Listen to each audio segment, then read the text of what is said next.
For this video I'm going to showcase the pistol grip sander with the foam backer pad and the green sandpaper. This tool will change the way you carve ice.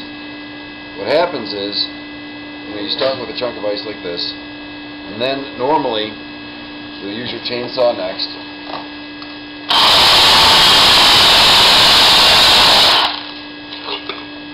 After you use your chainsaw, you still have some corners, and then depending on your style, you're either going to use a chisel to round off the corner,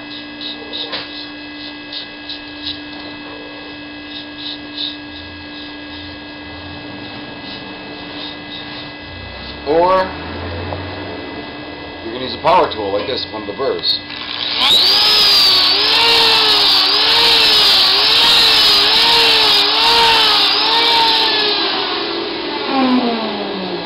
But now you're still left with a bunch of parallel lines. The chisel makes parallel lines, the power tool makes parallel lines, and it's not exactly round.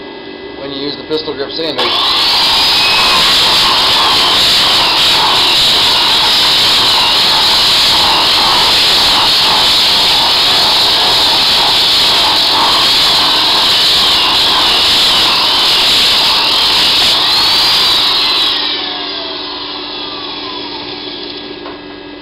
a really nice job of getting rid of those lines and making a nice curved surface. You can also use it when you're finishing a logo. So you bring the logo out of the freezer and the water and snow and water are in there. You can sand it up pretty well, hit it with the hose, and it's ready to go out to the customer.